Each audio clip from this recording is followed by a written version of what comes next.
Ramoner sa cheminée ou purger ses radiateurs, des gestes simples mais indispensables existent pour éviter les intoxications au monoxyde de carbone. Ce client possède une chaudière vieille de 17 ans, il a pris ses précautions. On est au courant, après on a tout ce qu'il faut comme détecteur de fumée et monoxyde de carbone, donc normalement tout, tout allait bien. Oh, vous étiez Ouais. équipé par rapport à pour pouvoir détecter. Pour être prévenu, c'est ça, si une éventuelle fuite. Mais depuis plusieurs mois, les problèmes s'accumulent, alors il a décidé de la remplacer, un changement nécessaire selon le chauffagiste. L'intérêt, c'est de... Là, on va passer sur une chaudière à condensation, donc une chaudière qui est étanche. Donc tout le corps de chauffe, toute la partie gaz combustion, elle est complètement étanche, jusque dehors. Donc il n'y a plus de souci d'intoxication pour le client, en fin de compte. Ça le sécurise. Nous, on fait quand même un contrôle parce que réglementairement, on doit le faire, mais il n'y a plus aucun risque. Coût de l'intervention, 4 000 €.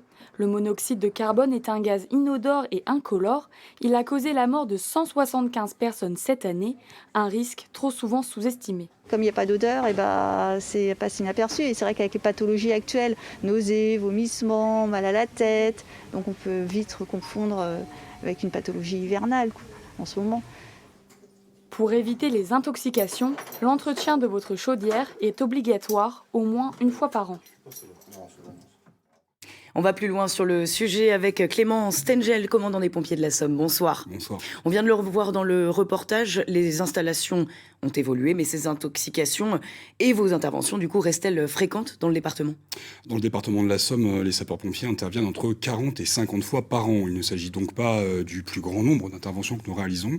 Néanmoins, elles peuvent être dramatiques. Vous le citiez, et c'est dit dans votre reportage, une centaine de décès par an sur le territoire national.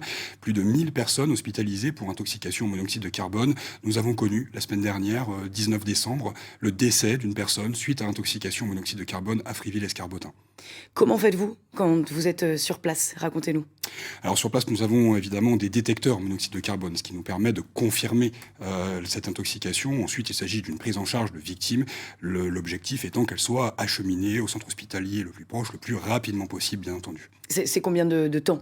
Rapidement possible. Le plus rapidement possible, c'est évidemment les transits de nos ambulances que je pense que chacun voit passer, malheureusement, souvent signe d'un malheur, mais en tout cas, nous défendons les secours en tout point du département et donc faisons en sorte d'acheminer nos victimes le plus rapidement possible vers les secours médicaux dont ils ont besoin. En tant que particulier, comment on fait pour réagir face à cette urgence en attendant les pompiers ? Alors, tout d'abord, il faut bien comprendre ce qu'est le monoxyde de carbone. Le monoxyde de carbone, il est produit par une combustion incomplète. C'est-à-dire, il faut une flamme, il faut une combustion dans des appareils de chauffage qui utilisent du bois, du fioul, du gaz, du charbon. Et pour lesquels, il y a un dysfonctionnement. Soit parce qu'il y a une carence d'entretien, vous le rappeliez dans le sujet, il est vital d'entretenir correctement les appareils de chauffage, soit parce qu'il n'y a pas suffisamment d'aération. Et donc, il est aussi très important de ne pas boucher les aérations.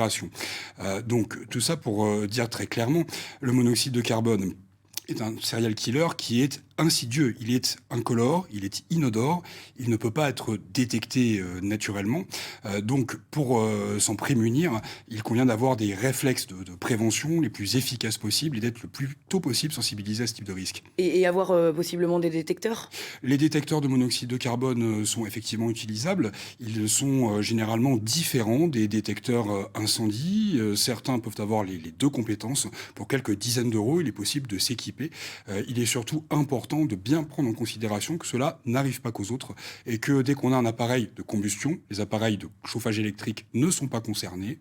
Soyons très clairs sur le sujet. Eh bien, il faut avoir en tête ce risque potentiel. Bougies, guirlandes lumineuses, sapins, on est en pleine période de fête. Vous devez vous préparer à toutes les éventualités ? Nous sommes toujours préparés à toutes les éventualités. Du moins, nous nous y efforçons. C'est le travail de tout sapeur-pompier. Vous avez eu beaucoup d'interventions là pendant ce week-end de Noël ? Nous en avons eu effectivement beaucoup. Nous sommes en ce moment très vigilants, notamment sur les routes, puisque à l'approche de la Saint-Sylvestre, nous sommes dans un contexte festif. Il ne faut pas oublier les réflexes essentiels, évidents, de bonne conduite sur les routes, de bonne conduite en faisant en sorte que celui qui conduit, c'est celui qui ne boit pas, et de se prémunir des excès, de prendre soin de ses proches et de rappeler ses conseils de prévention essentiels. Donc faire attention notamment sur la route. Merci Clément Stengel d'être intervenu dans ce journal. Merci.